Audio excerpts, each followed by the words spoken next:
Usamos duas ferramentas simples, baratas, fáceis de usar para o nosso trabalho do dom do autismo. Porque qual é o nosso objetivo? É descobrir um dom. Um dom é aquilo natural de todas as pessoas, todos nós temos um dom. É algo natural que não precisa ser treinado, que não precisa ser ensinado e que nos favorece se nós pudermos exercer esse dom. Infelizmente, a vida no dia a dia, a necessidade de ganhar o pão de cada dia, faz com que nós partamos para profissões que não são o nosso dom. Não é um talento. Talento nós temos vários e nós podemos exercitá-los e melhorá-los. É um dom único, exclusivo. Quando uma criança tem um dom, nós descobrimos esse dom e favorecemos esse dom. Essa criança não tem necessidade de correr atrás de amigos. Os amigos correm atrás dele.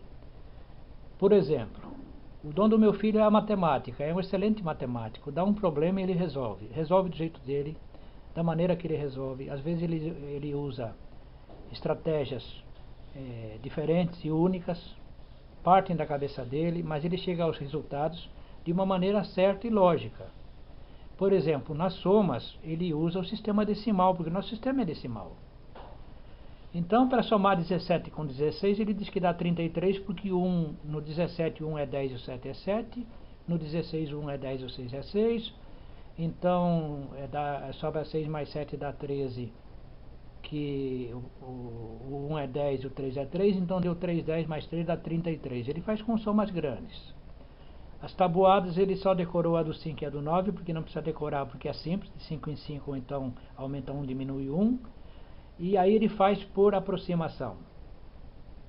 Então ele sabe que 8 vezes 8 é 64, porque sabe que 8 vezes 9 é 72, então 72, 71, 70, 69, 71, rapidamente ele resolve. Então o que a escola decidiu? Decidiu que ele é uma espécie de monitor de matemática. Alguma criança tem dúvida? Não conseguiu compreender? Vai ali e conversa com o Luan. Já chegamos a trazer crianças aqui para dormir conosco, para que ele pudesse ajudar a criança para a prova do dia seguinte. E a criança aprende, porque são métodos mais naturais, são métodos mais racionais, mais lógicos, do que decorar uma tabuada. São métodos simples, que às vezes a gente se depara e diz assim, caramba, mas é isso. E então, em conclusão, como ele é muito tímido e tem dificuldade de fazer amizades, especialmente porque ele não sabe nomes. É uma característica muito interessante no autismo. A pessoa tem uma memória brilhante, mas não consegue guardar nomes. Sabe que aquela pessoa é aquela pessoa, que é amiga da escola, que faz 3 anos que está na mesma classe, mas que nome é esse? Qual é o nome dela? Vejam como é que funciona.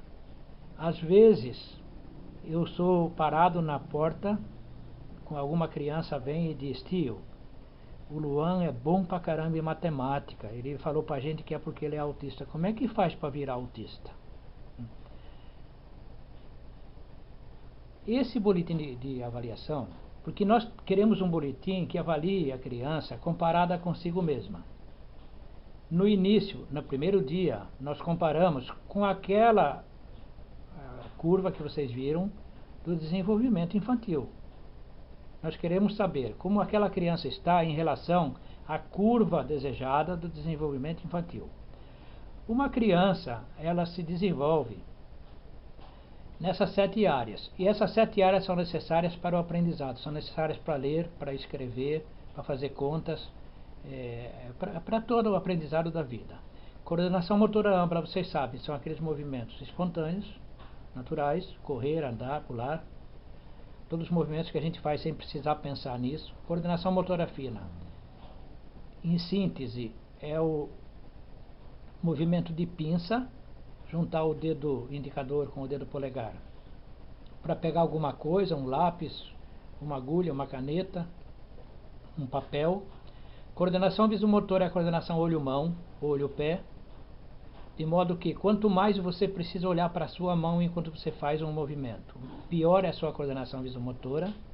A coordenação visomotora ideal é da vovó, da gente, que fazia um cachecol olhando a televisão, conversando com a gente e tricotando, e o cachecol ficava do nosso tamanho, mesmo que a gente tivesse crescido e ela não tivesse visto. Imitação, nós aprendemos sempre por imitação, daí eu estar aqui falando português com vocês.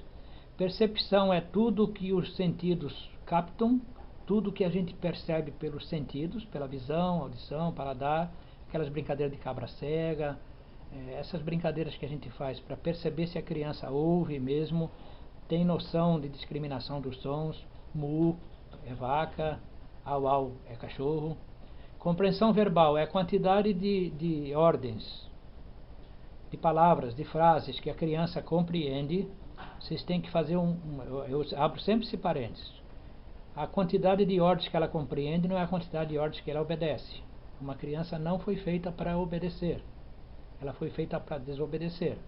Se você tem uma criança que obedece todas as suas ordens, leva no psicólogo, porque ela não está legal, não está legal. E a performance cognitiva é a quantidade de palavras ou frases que a criança fala.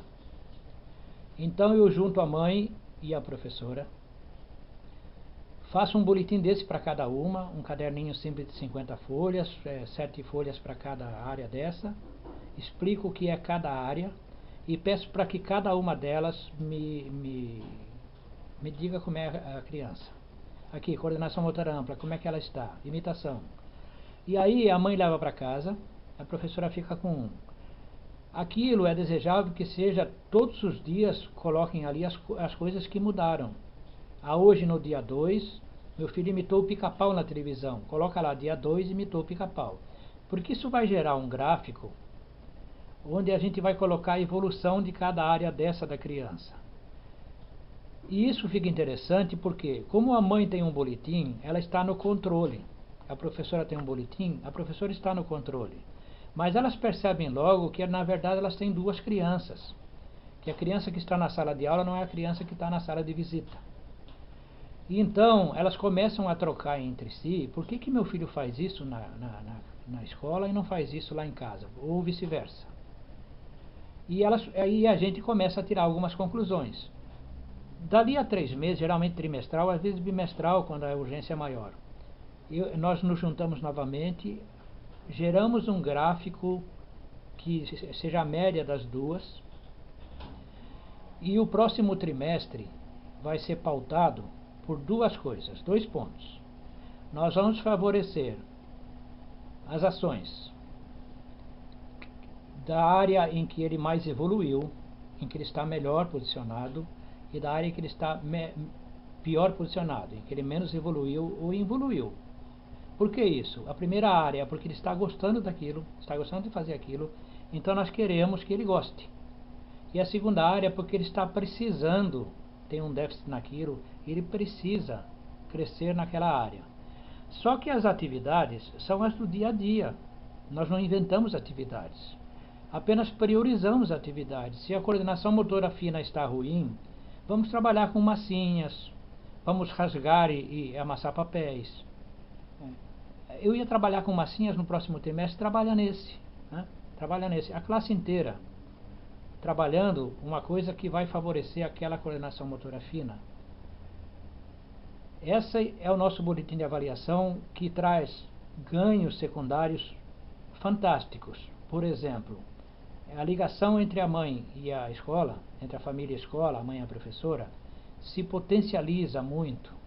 Elas começam a se compreender, elas começam a se entender, a fazer trocas que ajudam na casa e que ajudam na escola.